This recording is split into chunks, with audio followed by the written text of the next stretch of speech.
یہ 18 سے 24 گھنٹے یہ فیصلہ کر دیں گے کہ عمران خان صاحب کی حکومت پاکستان میں رہے گی یا نہیں رہے گی۔ نواز شریف کی نکی جئی ہاں نے پاکستان کی سیاست کے سمندر میں ہر چیز زیر و زبر کر دیا ہے۔ اگر اسپیکر تبدیل ہو جاتا اور پی ایم تبدیل نہیں بھی ہوتا تب بھی ایوان جو ہے وہ پرائم منسٹر کے ہاتھ سے نکل جائے گا۔ پی ایم صاحب نے بھی ایک خطرے ناک فیصلہ کیا ہے کہ جناب وہ جو انہوں نے دھمکی دی تھی اس پہ وہ عمل کرنے پر آ گیا۔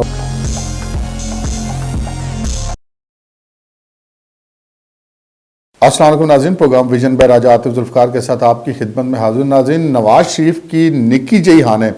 پاکستان کی سیاست کے سمندر میں ہر چیز زیر و زبر کر دیا ہے، تلاطم برپا کر دیا ہے اور تمام جو ہے وہ موجیں اور لہریں ادھر سے ادھر ٹکرا رہی ہیں اور حکومت کی کشتی ڈولتی ہوئی دکھائی دے رہی ہے۔ یہ کیا سارا معاملہ ہے، اس پہ بات کریں گے۔ اور پھر ہمارے وزیر اعظم نے بھی بقول ان کے خطرے ناک ہونے کا فیصلہ کر لیا ہے، اور وہ فیصلہ کس کے لیے کتنا خطرے ناک ہوگا یہ آپ کو بتائیں گے۔ اور پھر جناب ایم کیو ایم کیا کر رہی ہے، جی ڈی اے کیا کر رہی ہے، باپ کیا کر رہی ہے، کیو لیگ کیا کر رہی ہے، نون لیگ کیا کر رہی ہے، پیپلز پارٹی کیا کر رہی ہے اور پی ٹی آئی کیا کر رہی ہے، یہ آپ کو بتائیں گے۔ اور پھر یہ بھی بتائیں گے کہ جہانگیر ترین کس طرف جا رہے ہیں، اور پھر جناب جو تحریک عدم اعتماد کی خبریں آ رہی ہیں وہ تحریک عدم اعتماد کب آئے گی، کس کے خلاف آئے گی اور کیا وہ کامیاب ہوگی یا نہیں ہوگی۔ اور پھر ہم آپ کو یہ بھی بتائیں گے کہ یہ جو اگلے 18 گھنٹے ہیں، یعنی کہ 18 سے 24 گھنٹے یہ بڑے اہم ہیں۔ وہ کیسے اہم ہیں؟ یہ 18 سے 24 گھنٹے یہ فیصلہ کر دیں گے کہ عمران خان صاحب کی حکومت پاکستان میں رہے گی یا نہیں رہے گی۔ مگر ان تمام معاملات پہ بات کو آگے بڑھانے سے پہلے آپ سے گزارش ہے کہ اگر ابھی تک آپ نے ہمارا چینل سبسکرائب نہیں کیا تو پلیز کر لیجئے اور ساتھ ہی بیل آئیکن بھی دبا دیجئے تاکہ جو ہی ہمارا کوئی نیا پروگرام اپلوڈ ہوتا ہے تو اس کو نوٹیفیکیشن فوری طور پر آپ کو موصول ہو سکے۔ پروگرام کا باقاعدہ آغاز کرتے ہیں ناظرین۔ جب سے یہ حکومت آئی ہے تب سے ہم یہ باتیں سنتے آ رہے ہیں، متعدد بار سن چکے ہیں کہ جناب پی ڈی ایم بنی، متحدہ اپوزیشن بنی، متحدہ اپوزیشن ٹوٹی، پی ڈی ایم بنی، پی ڈی ایم ٹوٹی۔ جناب یہ حکومت آج چلی جائے گی، کل چلی جائے گی، آج کوئی تحریک چلے گی، آج یہ ہو جائے گا، آج وہ ہو جائے گا۔ پھر پتہ چلتا ہے جی کوئی فون آ جاتا ہے، پتہ چلتا ہے کوئی ہاتھ کسی کے سر پہ ہے یا نہیں ہے، اٹھا لیا گیا ہے یا کہیں دوسرے کے اوپر رکھ دیا گیا ہے۔ یہ تمام باتیں ہم سنتے رہے، لیکن عملی طور پہ اسے کہتے ہیں کہ نتیجہ کچھ نہیں نکلا۔ وہ کہتے ہیں کھایا پیا کچھ نہیں، گلاس توڑا بارہ نے۔ لیکن اب جو ہے پاکستان کی سیاست بہرحال ایک ایسے موڑ پر آ گئی ہے جہاں پہ آر یا پار ہو جائے گا۔ ہم نے دیکھا کہ جو کچھ بھی ہوتا رہا پاکستان کی سیاست میں، پی ڈی ایم کی تحریک چلی، پھر وہ ڈیفیوز ہوئی، اپوزیشن کئی دفعہ متحد ہوئی، کئی دفعہ ٹوٹی، لیکن عدم اعتماد کی باتیں تو ہوتی رہیں، لیکن نواز شریف صاحب نے کبھی بھی عدم اعتماد کی حامی نہیں بھری تھی اور وہ یہی کہتے تھے کہ یہ حکومت اپنے بوجھ سے خود گرے گی۔ اور پھر ہم نے یہ بھی دیکھا کہ جناب یہ حکومت تمام وزراء، خود وزیر اعظم، انہوں نے 3.5 پونے 4 سال اور تو کوئی کام کیا یا نہیں کیا ہے، انہوں نے ایک ہی بات کی تکرار کیا کہ نواز شریف کی سیاست ختم ہو گئی ہے۔ لیکن عملی صورتحال یہ ہے کہ جس شخص نے 3.5 سال یا پونے 4 سال تحریک عدم اعتماد کی حامی نہیں بھری، اس نے ایک نکی جئی ہاں کر دی جب، تو ہر چیز جو نہیں سیاسی تلاطم برپا ہو گیا اور ہر چیز زیر و زبر ہو کے رہ گئی۔ اور پھر وزیر اعظم کو بھی ٹی وی پر آ کر جو وہ کسی کو سنا کر کہنا پڑا کہ میں بڑا خطرے ناک ہو جاؤں گا۔ اور اب پتہ چلا کہ پرائم منسٹر صاحب نے خطرے ناک یعنی کہ انڈر دی انورٹڈ کوما، کیونکہ خان صاحب کا جغرافیہ بھی پوری دنیا کا اپنا ہی ہے۔ وہ جرمنی اور جاپان کی بھی سرحدیں ملا دیا کرتے ہیں اور وہ موسم بھی ان کے سارے اپنے ہی ہیں، لیکن اس کے ساتھ ساتھ ان کی ایک ڈکشنری بھی اپنی ہے جہاں پہ معیشت کو معاشیات کہا جاتا ہے، روحانیت کو روحانیت کہا جاتا ہے اور خطرناک کو خطرے ناک کہا جاتا ہے۔ تو پی ایم صاحب نے بھی ایک خطرے ناک فیصلہ کیا ہے کہ جناب وہ جو انہوں نے دھمکی دی تھی اس پہ وہ عمل کرنے پر آ گیا۔ ان کا خیال ہے کہ میں خود عوام میں جاؤں اور خود جا کے بتاؤں، کیونکہ یہ جو میرے ترجمانوں کی فوج ظفر موج ہے، جن کے آج تک کے کابینہ کے اتنے اجلاس نہیں ہوئے جتنے ترجمانوں کے پرائم منسٹر صاحب کر چکے ہیں، کہ شاید وہ پرائم منسٹر صاحب جو اپنے آپ کو ایک برانڈ کہتے ہیں وہ اس برانڈ کو ٹھیک طریقے سے بیچ نہیں پا رہے۔ حکومت پتہ نہیں کس طرح سے سوچتی ہے، بھائی 150 روپے کلو والا کوکنگ آئل یا گھی جو ہے وہ 450 روپے کلو ہو گیا ہے، اور جناب 150 روپے لیٹر کے قریب پیٹرول پہنچا ہوا ہے، 180 سے اوپر ڈالر پہنچا ہوا ہے۔ تو یہ پھر عوام نے اس برانڈ کو کیا کرنا ہے؟ تو عوام تو یہ دیکھتی ہے کہ اس کی حالت کیا، تو درگت عوام کی بہت بری بنی ہوئی ہے۔ لیکن خان صاحب کو ابھی بھی یہ غلط فہمی ہے کہ وہ ایک برانڈ ہے اور عوام میں بڑے مقبول ہے اور وہ پبلک میں جائیں گے تو پتہ نہیں کیا ہو جائے گا، کیونکہ ماضی قریب میں ہم نے دیکھا کہ حالات جہاں تک پہنچ چکے، خود جو پی ٹی آئی کے جو جلسے اترے وہاں پر پی ٹی آئی کے اپنے خلاف، عمران خان کے خلاف نعرے لگتے رہے. اور ایک تو ایسا بھی جلسہ تھا جس میں عمران خان صاحب نے تقریر کرنی تھی،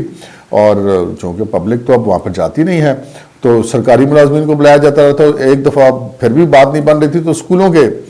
طلباء کو جو ہے وہ کالجوں کے طلباء کو زبردستی لے جایا گیا. تو ان طلباء نے وہاں پر پرائم منسٹر کی موجودگی میں وہ تقریر کر رہے تھے اور وہاں پر وہ ان کے خلاف نعرے بازی کر رہے تھے. تو انہوں نے یہ فیصلہ کیا کہ جناب وہ اب خود عوام میں نکلیں گے اور وہ پہلا کوئی جلسہ بھی کرنے جا رہے ہیں فیصل آباد میں. کل سنا ہے، اب دیکھتے ہیں کہ وہ جو پہلا جلسہ کریں گے اس میں ان کو رسپانس کیا ملتا ہے. خان صاحب کو بھی ایسے تھوڑا سا اندازہ ہو جائے گا کہ رسپانس کیا ملتا ہے، کیونکہ بہرحال ابھی اس وقت تو وہ پوری طاقت میں ہیں. وفاق میں بھی حکومت ان کی ہے، صوبے میں حکومت ان کی ہے. تمام ضلعی انتظامیہ، پولیس، وفاقی محکمے، وہ تمام لوگ بھی مل جل کے کوشش کریں، حاضریاں بھی گراؤنڈ میں لگائی جائیں تو ایک جلسہ تو ہو ہی جاتا ہے. لیکن اس جلسے کے نتیجے میں خان صاحب کو اور تمام لوگوں کو یہ بات ضرور سمجھ آ جائے گی کہ جناب خان صاحب دراصل میں کھڑے ہوئے کہاں پہ ہیں. اب ہم آ جاتے ہیں کہ جناب جو ہی ادھر نواز شریف صاحب نے تحریک عدم اعتماد لانے کی حامی بھری اور اپنا ٹارگٹ انہوں نے پہلی دفعہ یہ کہا ہے کہ 3.5 سال میں کہ جی عمران خان کو ہم ہٹائیں گے، کہ اب عوام کی جان ہم ان سے چھڑانے کے لیے تیار ہیں، تو پھر سارا کچھ جناب بدل گیا. ہم نے دیکھا کہ ایم کیو ایم جو کہ حکومت کے اتحادی ہے وہ جناب لاہور پہنچ گئے. ان کا وفد، انہوں نے ملاقات کی چودھری برادران سے بھی، کاف لیگ کے ساتھ بھی انہوں نے ملاقاتیں کی ہیں، انہوں نے شہباز شریف صاحب سے بھی ملاقاتیں کی. اب یہ حکومتی اتحادی جماعتیں جو ہیں وہ ملاقاتیں کرتی پھر رہی ہیں. پھر ایم کیو ایم نے اب یہ کہنا شروع کر دیا ہے کہ جی ہم کوئی بارگین نہیں کرنا چاہتے حکومت کے ساتھ، اور ہم کوئی مزید وزارتوں پہ سودے بازی نہیں کرنا چاہتے، کیونکہ بہرحال وہ ایک سیاسی جماعت ہے، ان کو پتہ ہے کہ انہوں نے آگے الیکشن میں جانا ہے. اور ماضی میں جو ٹریک ریکارڈ ہے ایم کیو ایم کا وہ یہی ہے کہ وہ ہر حکومت میں ہوتے ہیں اور آخر میں حکومت سے علیحدہ ہو جاتے ہیں تاکہ اگلے الیکشن میں جا کے حکومت کی جو کمزوریاں یا نالائکیاں یا نااہلیاں جو وہ ان کے کھاتے میں نہ پڑے. دیکھیں جی ہم نے تو حکومت کو چھوڑ دیا تھا، تو اب اس دفعہ پھر پورے اس موڈ میں دکھائی دے رہے ہیں. دوسری طرف جی ڈی اے والے بھی موومنٹ کر رہے ہیں جی، اپوزیشن جماعتوں سے ان کے بھی رابطے ہو رہے ہیں. پھر اب باپ پارٹی جو ہے البتہ اس کی اپوزیشن سے رابطے نہیں ہو رہے، کیونکہ باپ پارٹی کے بارے میں کہا جاتا ہے کہ جی وہ سیاسی باپ ان کا کوئی اور ہے، اور وہ زبیدہ جلال صاحبہ کی ایک وزارت ہے ان کے پاس. تو وہ یہ اس چکر میں ہے کہ وہ ایک کے بجائے 3 وزارتیں لے لیں، ایک وزیر مملکت اور کوئی ایک معاون خصوصی، یعنی 3 ہی وزارتیں ہو گئی. تو وہ اب واحد ایک حکومتی اتحادی ہے جو کہ اس حکومت سے شاید کچھ مزید لینا چاہتی ہے، جبکہ باقی جو حکومتی اتحادی ہیں اور ایم کیو ایم ہے، کاف لیگ ہے یا جی ڈی ہے، وہ پہلی بار ایسا لگ رہا ہے کہ وہ کوئی بارگین اس وقت حکومت سے نہیں کرنا چاہ رہے. اب ہم آ جاتے ہیں کہ جہانگیر ترین صاحب کا گروپ ہے، اس میں دیگر اراکین صوبائی اسمبلی بھی شامل ہیں، لیکن 6 اراکین قومی اسمبلی بھی شامل ہیں. اور جو جتنی یہ کمزور حکومت ہے اس حوالے سے اگر دیکھا جائے تو وہ 6 اراکین قومی اسمبلی انتہائی اہمیت کے حامل ہیں. اب جہانگیر ترین صاحب کی طرف سب کی نظر، جہانگیر ترین صاحب نے کل یہ بھی کہا کہ تھوڑے دن ٹھہر جائیں، پتہ چل جائے گا کہ میرا جو جہاز ہے وہ کہاں لینڈ کرنے والا ہے. ان کا جہاز بھی پاکستان میں ایک سیاسی استعارہ بن گیا ہے، کیونکہ جہاز تو پاکستان میں سینکڑوں لوگوں کے پاس ہیں، لیکن جتنا مشہور جہانگیر ترین کا جہاز ہوا اتنا شاید کوئی اور جہاز نہیں ہوا. ان دوسرے والے جہازوں، وہ جو نشئی والے جہاز ہوتے ہیں ان کے علاوہ بات کروں اصلی والے جہازوں کا، تو ان کا جو جہاز ہے وہ بہت زیادہ مشہور ہوا. تو بہرحال جہانگیر ترین صاحب کے بارے میں یہ اطلاعات ہیں کہ وہ جو ہیں وہ شاید اب دوبارہ پی ٹی آئی سے وہ کہتے ہیں وہ حلالہ نہ کریں. ایسی اطلاعات آ رہی ہیں کہ اب اگلے الیکشنوں کے قریب اگر وہ کسی طرف جائیں گے تو شاید وہ ان کا رجحان پاکستان پیپلز پارٹی کی طرف سے ہوگا. بات کریں ہم اگر پاکستان پیپلز پارٹی کی، تو پاکستان پیپلز پارٹی اس وقت بہت متحرک ہوئی ہوئی ہے. آصف علی زرداری صاحب اپنی تمام تر علالت کے باوجود خود جناب چل کر گئے ہیں. شہباز شریف صاحب سے بھی انہوں نے ایک اچانک ایک ملاقات کی جس میں مریم صاحبہ بھی تھیں، جس میں حمزہ شہباز بھی تھے، جس میں بلاول بھی تھے، اور پہلے ایک میٹنگ ان کی تو اپنے جو سیاسی رفقا ہے ان کے ساتھ تھی. اس کے بعد یہ 5 لوگ اکیلے میں بھی ملے ہیں. اب وہ جو اکیلے والی باتیں ہوتی ہیں وہ پھر کسی کو پتہ نہیں ہوتی. اور پھر جناب ہم نے دیکھا کہ پاکستان پیپلز پارٹی جو ہے وہ کاف لیگ کے ساتھ بھی ملی ہے، اور انہوں نے ان کو بھی ایک اطلاع ہے کہ پنجاب کی وزارت اعلیٰ کی آفر کی، اگرچہ کہ پیپلز پارٹی کے پاس پنجاب میں سیٹیں بہت تھوڑی ہیں. اب یہ نون لیگ سے انہوں نے اس حوالے سے اعتماد میں لیا یا نہیں لیا، کیونکہ نون لیگ کی مرضی کے بغیر نہ تو پنجاب میں وزیر اعلیٰ بدلا جا سکتا ہے اور نہ ہی وفاق میں وزیر اعظم. تو اس کے بغیر اب یہ بات ہوئی ہے یا نہیں ہوئی، کیونکہ پہلے ان کی ایک ملاقات شہباز شریف صاحب سے ہو چکی ہے. تو شہباز شریف صاحب جو ہیں مسلم لیگ نون کو فرنٹ سے لیڈ کر رہے ہیں، اور آصف علی زرداری صاحب بلاول صاحب کو ساتھ رکھ کے، لیکن فرنٹ پہ آصف علی زرداری صاحب وہ لیڈ کر رہے ہیں. اس وقت ہمیں آصف علی زرداری صاحب، شہباز شریف صاحب، چودھری برادران، ایم کیو ایم کے لوگ، جی ڈی اے، باپ، یہ تمام اچانک متحرک ہوتے ہوئے دکھائی دے رہے ہیں. اچھا اب یہ معاملہ تو تقریباً طے پا چکا ہے کہ تحریک عدم اعتماد آئے گی. لیکن ابھی تک یہ نہیں بتایا جا رہا کہ تحریک اعتماد کس کے خلاف آئے گی. پہلے پرائم منسٹر کے خلاف پہلے آئے گی, سی ایم پنجاب کے خلاف پہلے آئے گی, چیئرمین سینٹ کے خلاف پہلے آئے گی,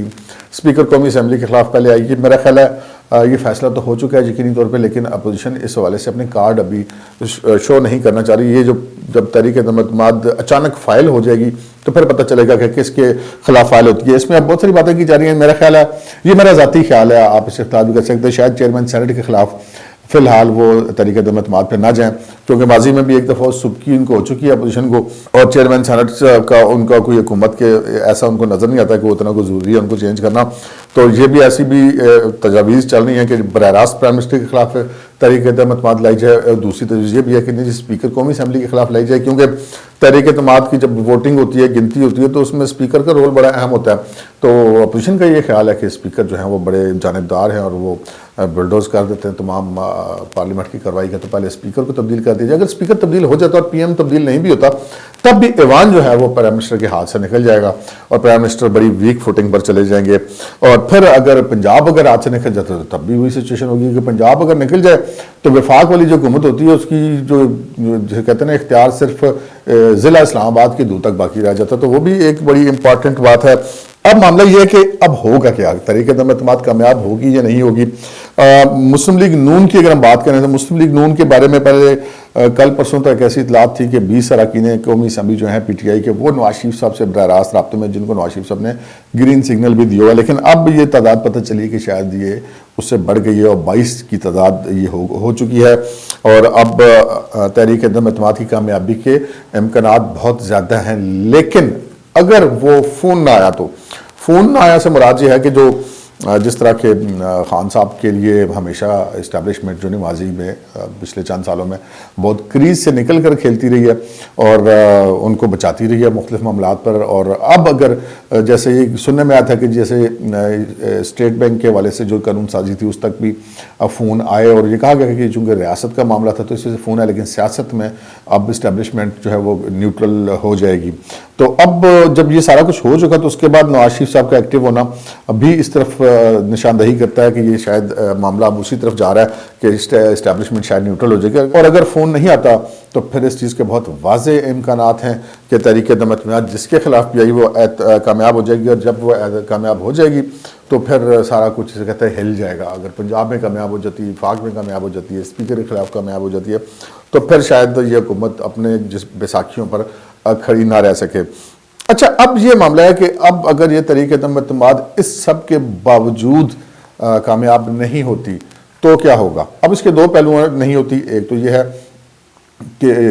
وہی وہ جو اسٹیبلشمنٹ کے کہا جاتا ہے کہ فون آ جاتے ہیں, اگر وہ ٹیلی فون آ گئے اور تحریک اعتماد ناکام ہو گئی تو پھر جو ہے وہ اپوزیشن کی پارٹیوں میں اور اسٹیبلشمنٹ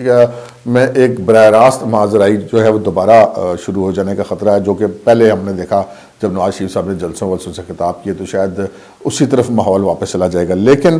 اگر وہ کوئی فون شون نہیں آتے اور ویسے یہ تحریک اعتماد کامیاب نہیں ہو پاتی اور حکومت اپنے تمام تر وسائل استعمال کرتے ہوئے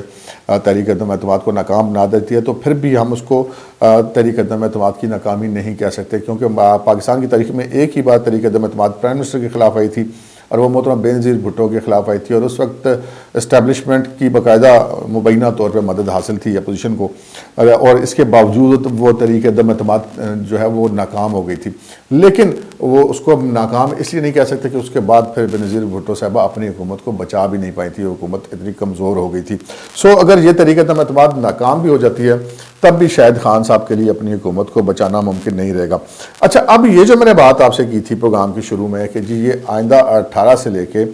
24 گھنٹے یہ بڑے اہم ہے, یہ فیصلہ کر دیں گے کہ عمران خان صاحب کی حکومت رہے گی یا نہیں رہے گی. وہ میں نے کیسے یہ آپ کو کہا اس لیے کہ جی الیکشن کمیشن آف پاکستان آپ نے دیکھا ہوگا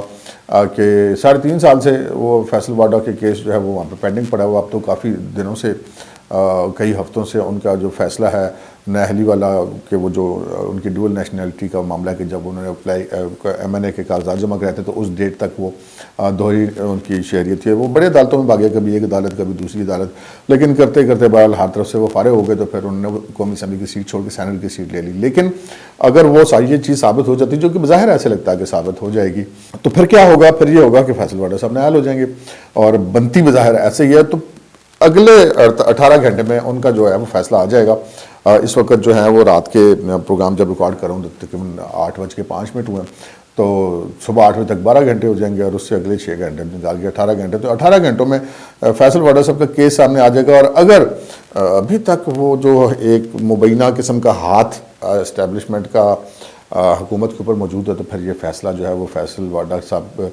کا ہو سکتا ہے نہ آئے، یا ان کے حق میں آئے اور ان کو ریلیف مل جائے، تو پھر یہ ایک سگنل مل جائے گا کہ نہیں جناب وہ نیوٹرل شیوٹرل والا معاملہ کوئی نہیں ہے۔ اور پھر اسی طرح ایک فیصل واڈا والا معاملہ، اور پھر ایک فیصل آباد والا معاملہ، کہ فیصل آباد میں جلسہ بھی ہوگا پرائم منسٹر کا، تو اس میں پرائم منسٹر صاحب کو بھی اپنی پبلک کے بیچ میں جو فوٹنگ ہے اس کا بھی ان کو اندازہ ہو جائے گا۔ فی الحال تو وزیر اعظم صاحب اس